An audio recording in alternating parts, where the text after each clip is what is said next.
ბუნებრივია, თანამედროვე საქართველოს ისტორიაში აფხაზეთის თემა ერთ-ერთი ყველაზე მტკივნეული, ფაქიზი და ძალიან დიდი საფრთხეების შემცველი თემა. გამომდინარე აქედან, როცა ჩვენ აფხაზეთებს საუბრობთ, ძალიან ბევრი ფაქტორების გათვალისწინება გვიწევს, რადგან ყველაფერი დაკავშირებული არის ძალიან მტკივნეულ თემასთან, ეს არის ტერიტორიული მთლიანობის რღვევა, ჩვენი მოსახლეობის დევნილებად ქცევა და შესაბამისად აქედან გამომდინარე ყველა ის პრობლემა, რომელიც დაკარგულ ტერიტორიებთან ახლავს. რაც შეეხება ფორმატებს და შეხვედრებს, საგარეო საქმეთა მინისტრის განცხადება არ არის გასაკვირი თუ გავითვალისწინებთ ყველა იმ პოლიტიკურ განცხადებებს თუ ნაბიჯებს თუ ქმედებებს თუ მცდელობებს, რომელსაც ხელისუფლება მიმართავს ბოლო წლების განმავლობაში, დავიწყოთ ბოდიშის მოხდიდან, ახლა უკვე განცხადება ფორმატის აღდგენასთან დაკავშირებით. ძალიან საკუთარი ქვეყნის მტერი უნდა იყო, რომ რომელიმე ფორმის ან სახის დიალოგის წინააღმდეგი იყო, თუნდაც აფხაზებთან. Რა თქმა უნდა, დადგება დრო და აუცილებელია, რომ ჩვენი დღეს ჩვენ უნდა დავიწყოთ საუბარი, მაგრამ საუბარს და ფორმატის აღდგენას აქვს თავისი წინაპირობები და ეს წინაპირობა არის ორმხრივი მზაობა, როცა ადამიანები ყალიბდებიან, რომ მათ აუცილებლად სხვა გზა და გამოსავალი არ აქვთ, უნდა დაждენ, უნდა ისაუბრონ, რაც არ უნდა მძიმე იყოს და უნდა დაიწყონ ნელ-ნელა ნაბიჯები. და რატომ არის დღეს ეს საეჭვოდ აღქმული? რატომ არის დღეს არ არის რატომ მზა თქვენი აზრით დღეს საქართველოს ამ ფორმატისთვის და თქვენ ბოდიშის გაგრძელების კამპანია დაღიქვამთ ამ განცხადებასაც?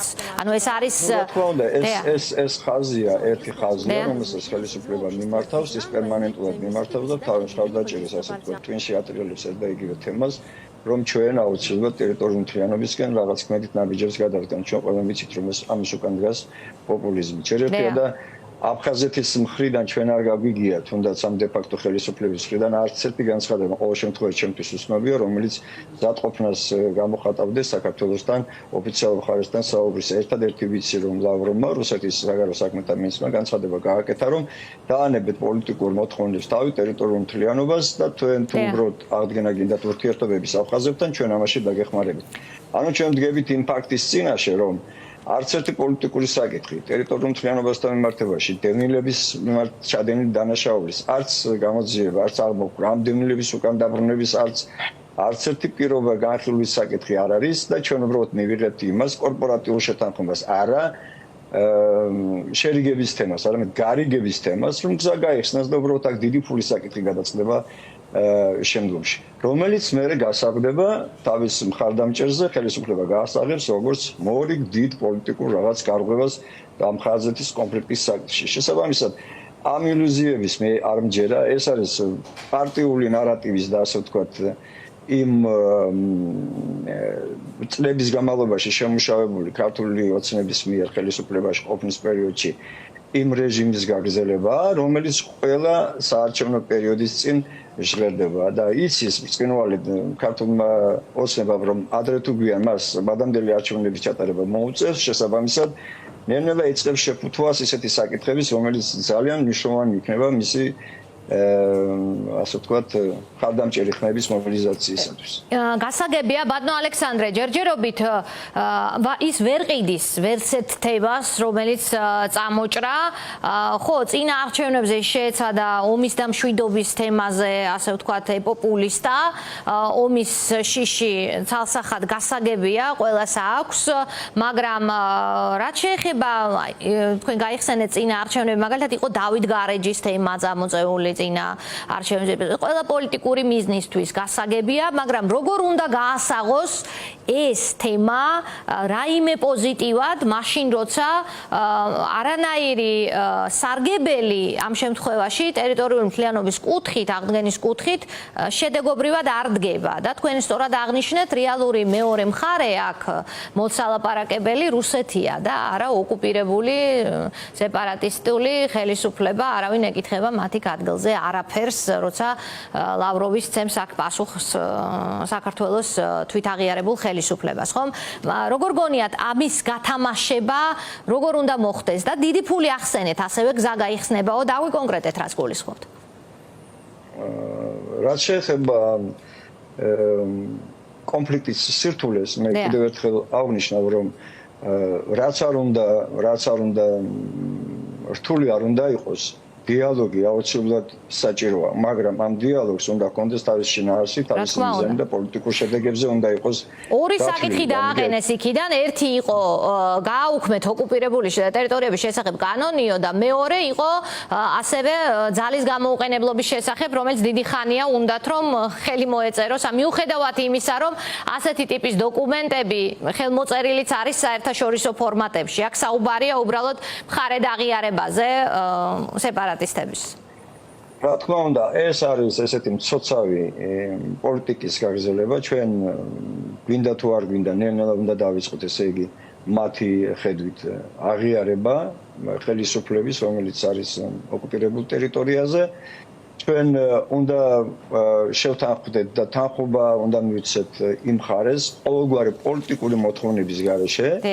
და ანუ ჩვენ უნდა ჩავდგეთ ძალიან წამგებიან სიტუაციაში, ქვეყანა სახელმწიფო უნდა ჩავაყენოთ წამგებიან სიტუაციაში, რომ მოხდეს რაღაც ესეთ კორპორაციული გარიგება, რომელიც გაიხსნას რაღაც ესეთი ეფემერული ურთიერთობების გაღრმავება მოხდეს, თუნდაც პიროვნულ ადამიანურ ურთიერთობებზე, სადღაც ფორმატები იქნება, სადღაც შეხვედრები იქნება, ღამით სადღაც მერე ვახშამიც იქნება, წითელი ღვინოც იქნება, ერთმანეთის დღეძებლებაც იქნება, მაგრამ საქართველოსთვის, მისი ტერიტორიული მთლიანობისათვის და ჩვენი ქვეყნის ინტერესებისათვის არც ერთი თუნდაც მნიშვნელოვანი ნაბიჯის გადადგმას აქ არ ვერ ხედავ და არც იქნება და ვერც იქნება. გამომდინარე აქედან, ეს არის ჩვეულებრივად შემოგდებული თემა წინა საარჩევნოდ. ნუ ახლა ოპოზიციონერი ხარ, ხელისუფლების მომხრე ხარ თუ ვინც არ უნდა იყო, როცა საუბარი მიდის ქართულ-აფხაზური კონფლიქტის მოლაპარაკებების საკითხზე, მაშინ შენ ყველა თავს იკავებს. ყველა ცდილობს, რომ ისეთი რადიკალური განცხადებები არ გააკეთოს, რომ რაღაცნაირად ვინმე არ იფიქროს, რომ ზიანს აყენებს რაღაც ისეთ სამშვიდობო გეგმის განხორციელებას, რომელმაც შეიძლება ქვეყანას რაღაც შედეგი მოუტანოს, ხო? ამიტომ ხელისუფლება ცდილობს და ფიქრობს, რომ თითქოს მომგებიან სიტუაციაში ჩადგება, თუ ამ საკითხის ასე ვთქვათ გენერირებას დაიწყებს და შეეცდება, რომ თავს მოახვილოს, თავის მხარდამჭერს და გაასაღოს ეს როგორც წინ გადადგმული ნაბიჯი და სინამდვილეში ეს არის ჩვეულებრივი, ახლა ჩვენ ხო ვიცით საგარეო საქმეთა მინისტრის მიერ გაკეთებული განცხადება, ეს არ არის ამ სამინისტროს შემუშავებული გეგმის ნაწილი. ეს არის კარნახი, რომელიც მან უბრალოდ გააჟღერა ეს განცხადება და რაც შეეხება დიდ ფულს, რომელიც მე ვახსენე, შესაბამისად ჩვენ შეგვჭირდება მხოლოდ და მხოლოდ ეკონომიკური ურთიერთობების რაღაც იმ ძარღვის გზის გახსნის თემა, რომელსაც ეხერებს იგივე ივანიშვილი და იგივე რუსეთიდან, ნუ აფხაზეთის ის ნაწილიც, რომელიც ხელს ითხოვს ამ შემთხვევაში ამ თემით. კი ბატონო და განვაზოგადოთ ეს საკითხი, ბოლოსკენ წავიდეთ ასე. ლეგიტიმაციის ძალიან მაღალი ხარისხი სჭირდება ნებისმიერ ხელისუფლებას ასეთი ფაქიზი თემის და საკითხის გადაჭრისთვის, ან იმ ტიპის დათმობებზე წასვლისთვის, რაზეც თქვენ ახლა ისაუბრეთ.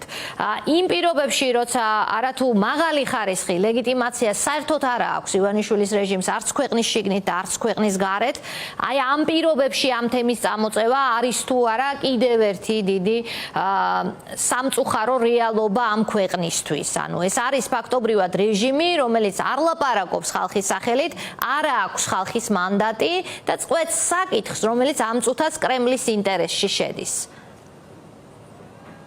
ეს ხომ საერთოდ ძიმე ნაწილი ჩვენი რეალური ცხოვრების და საქართველოს გვეცდება, ის არის რომ ჩვენ მყავს არალეგიტიმური ხელისუფლება. არალეგიტიმური ხელისუფლება, რომელიც თითქოს და ძალიან ისეთი ისტორიული მნიშვნელობის და პოლიტიკურად ძალიან რთული საკითხების გადაწყვეტაზე აკეთებს თითქოს ორიენტირს. სათავეშივე სამწუხაროდ სათავეშივე მკვდარი იდეა გამომდინარე იქიდან, რომ არ შეიძლება ცრუ მატყუარა ადამიანი დაჯდეს სადმე ელაპარაკოს ვიღაცას რაღაცაზე დათმობებზე და ვიღაცამ რაღაცა დაუთმოს. არ არის ეს, მას ელაპარაკებიან როგორც ვასალს. ზუსტად იციან, რომ ეს ხალხი ზის იქ, იმიტომ რომ ერთადერთი დიდი ქვეყნის ჩვენი მტრის ინტერესების გამტარებელია და შესაბამისად მას მხოლოდ და მხოლოდ ამ არეალში, შეზღუდულ არეალში შეიძლება რაღაც მანიპულაციების გატარება და მოაჩვენოს ვიღაცას თავი, რომ თითქოს ხელისუფალია, თითქოს ძალაუფლებაში და თითქოს წყვეტს რაღაც საკითხებს. მას ამიტომაც აქვს დარჩენილი მხოლოდ და მხოლოდ ფორმა ურთიერთობის საკუთარ ხალხთან, ხელკეტი, ხელჯოხი, უსამართლო დასჯა, ჯარიმები და ასე შემდეგ. რაღაც საზისგარ მოცემულობას ქმნის დღევანდელი რეალობა საქართველოში და ამიტომაც ეს ყველაფერი მოდის იქიდან უკანონობას მოაქვს ყველაფერი. უკანონობას, როცა აკანონებ უკანონობას, შესაბამისად, მაშინ ქვეყანა იცვლის სახეს და ის მიდის არა იქით, სადაც უნდა წავიდეს, არამედ იქით, სადაც ვიღაცას უნდა რომ ის გადაჩეხოს.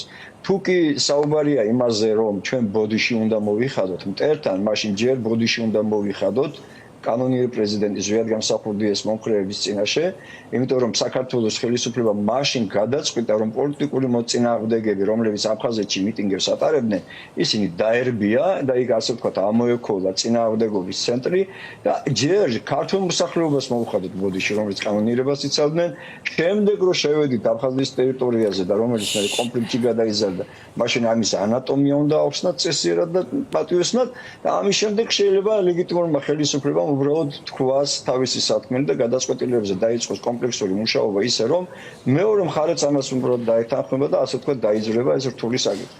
დიდი მადლობა. აქ პერსპექტივა არ არის. დიდი მადლობა ალექსანდრე ახვლედიანს, სამეგრელოს ყოფილი ვიცე-გუბერნატორი, გვერდებოდა ლონდონიდან.